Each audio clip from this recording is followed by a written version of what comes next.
What's up, people? Yeah. You know what each morning you have to do?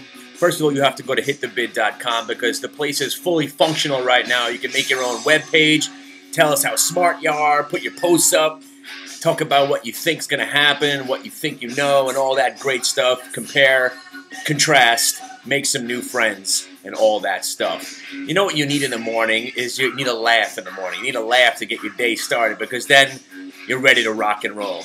You ever have to fart so much that you have to look around and make sure nobody's around you because you don't want to destroy anybody around you? Or I knew I had to blow some massive fumes to the point where I'm outside and I'm looking around to make sure nobody's around me.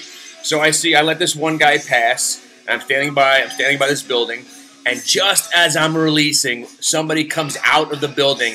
And I let this sonic boom out. It wasn't none of those silent but deadlies, those. It wasn't any of those squeakers. This was a thing that kind of lifted me up in the air. One of those kind of farts. And this guy looked at me. I looked at him like, what am I going to do? And he starts laughing. I start laughing. And it's just like, I know I brightened his day with my ash fumes. So I feel good about myself. And, I'm ready to go now. So all this while, during this miraculous, unstoppable bull market, our charge to 20,000 by December 2012, people have been trying to come up with reasons why the market should go down. And you've had some nice ones. Insider sellings, market manipulations, all types of things. Obama, healthcare. Oh, you care about this Brown versus whatever, blah, blah, blah. You heard about Obama's presidential rating gone down to like 0%. Nobody wants him to be president anymore. They're ready to impeach the guy. How come he doesn't get any credit for the market going up every single day since he's been here? Where Clinton was getting all his accolades for the market going up every single day. Of course, there's probably a lot more to it. I'm just touching it on the surface. But I read an article here on Zero Hedge, one of the websites I also like to go to, zerohedge.com. And he went on to say that insider sellings has outpaced buys by 24 times. Also, he went on to say how the mutual fund inflows have been non-existent. So, two of the biggest factors that personally that I would look for to see a market that would be self-sustaining: insiders buying and mutual fund inflows outpacing outflows and not going into bond funds but going into equity funds. But we don't see any of this. And as he goes on and uses the word miraculous rally, this is a miraculous rally that makes no sense and will continue to not make any sense. Oh wait, you think that the market's it might go down today? Come on now. Even if it does go down, even if it goes down for the next 2 weeks, even if it goes down for the next 3 months, we'll make it back in 4 days. That's it. The money is coming from somewhere. You try to figure it out. I'm done trying to figure it out. I will look for my reversals. I will tell you what I like in the chat room. That's why you have to come to the chat room. Yesterday there was only one trade. I did one trade. I made money on it.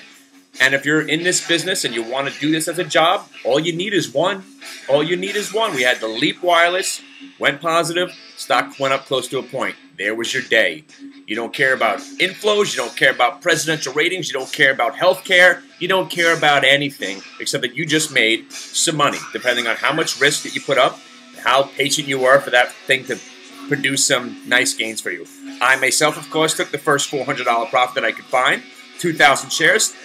Took 15 cents on the first 1,000 and another 25 cents on the next 1,000. And of course, the stock went up another 40 or 50 cents after that. That's why I tell you to come to the website, because I first told you I alerted to Leap's going positive. I don't know if anybody got in. I don't think anybody got in. Then I said I'm selling out of Leap here, and that was actually a better entry, almost a better entry than the original entry. So that's the thing. That's the thing. You have to just come to the website. And it's not just me. We got guys in there trading Forex now. We got guys in there that are teaching people how to do other things. They show you their setups. If you want to have 9,000 charts and 65 screens to try to convince yourself that you know what you're doing, because all I think I really need is 3 screens. I'm down to 2 now. Actually, I have maybe 2, sometimes 4 going, but most of the stuff over there is news. Over here, I do some videos. Over here, I got my charts and my order entry. But these guys who have all these things going on, it's just overkill. It's overkill. It's like buying a fancy sports car when you think your wife doesn't like you anymore and your penis isn't working as well as it used to. You know what? You don't need it. Less is more. And trying to figure out why the market's going up every day and why this is happening, don't figure out why. Don't ask yourself why. Just know that the Jets beat the San Diego Chargers and all is well in the world. One more, baby. One more. And this guy is going to the Super Bowl, even if I have to go myself. I don't know if I could be around anybody because I'm a very nervous guy. And the Jets epitomize what my life is all about. You get to a certain point, and then you fail. You get to a certain point, and then you fail. You have some success, yet not the total success that you're looking for. Because in my lifetime, I've never seen the Jets in the Super Bowl, let alone win the Super Bowl. And right now, if Joe Namath is listening, Joe, I don't want you anywhere near Miami. I don't want you near the Colts game. I don't want you even in the States. Leave the country. Because I'm under the impression that Joe Namath, the reason they beat the Colts in the first place, is that he sold his soul and the soul of the Jets franchise down to the devil to win that game back in 1968-69. That's what I think. I do. I truly believe that. I believe in curses. I do. I do believe in spooks. I do. Anyway, so that's the thing. Oh, and also, if you go into the New York City Traders Expo over the next, I think it starts on Valentine's Day. Remember, Alpha Trades or whatever that, Seeking Alpha, whatever that website's going to be there. They're all going to be there to explain to us how they gather all their great information and write all their special articles. And I really, really hope you're shorting X. I really hope you keep shorting that X from $40. Don't even cover. Don't ever cover. Cover at $140. Maybe that'll be a better idea. Yeah, you go figure it out. You go tell us how Akamai is an irrelevant company that's going to be probably put to death by all the competitors in the industry and watch the stock go from 14 to 27. Yeah, you keep telling us that it's good information because you guys are awesome. Awesome. Zero Hedge. You want to read some stuff? The guy tells it like it is. It's pretty great. It's a pretty great website. Take a look at it. ZeroHedge.com. And people, if you're wondering, there's another website called CrimsonMind.com. You want to know where I find some of my ideas? I go to CrimsonMind.com. They have a little spot there that says Unusual Options Activity. Because you and I are Joe Schmo. You know, maybe you buy 10 calls, 20 calls. Sometimes I buy 100 or 200 on something I really like. They show you when there's an open interest. That means how many contracts are out there that are still floating around.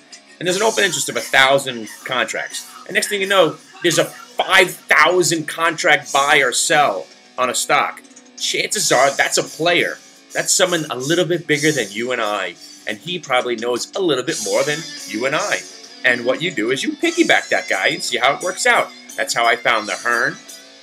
That's how I found the ENER. There was huge call buying on that stock. And lo and behold, the stock went up, what, 20% the next couple of days? So it's not just me. You got to know where to find some information. Information and know where to get it. I gave you Darian. I gave you your life. Wall Street 2 is coming out soon. How bad is that movie going to be? What are they going to talk about? Day trading? And I don't know. You should never make part 2 of a classic movie. As much as we're all going to go see it, I got to think it's going to suck. More importantly, if you're in the New York City area, we're having tryouts for Jersey Shore 2. If you're a Guido and you're an asshole, come on down. We'd like to interview you for the new program that we're going to try to launch. Jersey Shore 2 meets day trading. We're going to put all these mooks to work as a trader. Yeah, that's what we're going to do. So we got a couple of guys coming in today. Hopefully it works out. Probably not, because that's what happens. So rock and roll, heavy metal lives, and don't question what's going on, because it's beyond all of us. It could be the matrix that we're living in. So when the Dow hits 20,000, or if it hits 18.5 in December of 2012, don't tell me I was wrong, because that's pretty substantial also. Because I'm thinking 25% this year, another 30% next year, and we'll tack on another like 32% just to get it right up there. The end of the world rally is in place. Dow 20,000, December of 2012. Believe it.